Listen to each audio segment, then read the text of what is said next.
bagaimana kalau kita bertindak, apakah kita mendapatkan dosa, misalkan dia telah menzolimi kita, ya kita balas juga dia dengan kezoliman yang sama gitu. Misalkan, mohon maaf ini banyak kasus dia telah membunuh salah satu keluarga misalkan gitu. Namun ketika diciduk dengan hukum, dia nggak terciduk. Ya karena mungkin kebal hukum dan lain sebagainya. Akhirnya kita bertindak.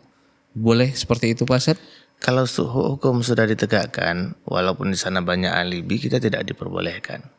Karena hukum yang berkuasa, ya.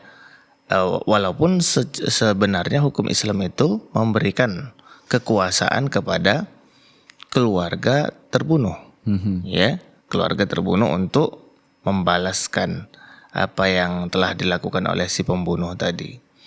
Tapi ketika hukum telah ditegakkan, maka kita menerima itu, dan nanti hari kiamat itu pasti akan terbalaskan sebagaimana mestinya. Tidak akan ada dikurangi sedikit pun.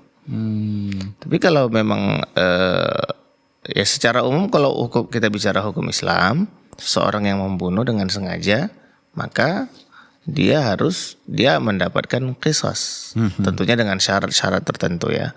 Ketika syarat terpenuhi, maka dia diqisas. Nyawa bayar nyawa. Iya, masalahnya kan di Indonesia kan beda nih hukumnya nih. Terkadang dia membunuh ya, tapi nanti dihukum 15 tahun penjara katanya. Ya, rupanya 2 tahun. Potong remisi, potong ini. Lebih banyak remisinya. Kenalan 8 tahun dia keluar lagi. Nampak tuh mukanya. Ya kan kita kadang nggak sabar juga gitu Pak Ustaz. Kayaknya nggak setimpal dengan apa yang dia telah lakukan gitu.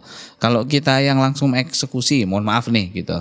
Kita dalam Islam sendiri hal demikian itu apakah diperbolehkan padahal dia sudah dapat hukuman di dunia Pak Ustaz? Tidak diperbolehkan.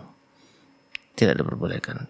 Memang kalau kita tanya apakah kita secara umum ini bersalah karena itu tidak ditegakkan, setiap orang yang berperan untuk menegakkan hukum Islam di Indonesia, maka dia wajib untuk menegakkan itu.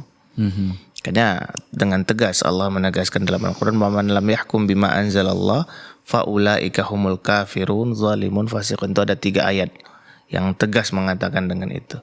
Barang siapa yang tidak berhukum dengan hukum Allah, maka mereka adalah orang kafir. Dalam ayat lain orang fasik, dalam ayat lain orang yang zalim.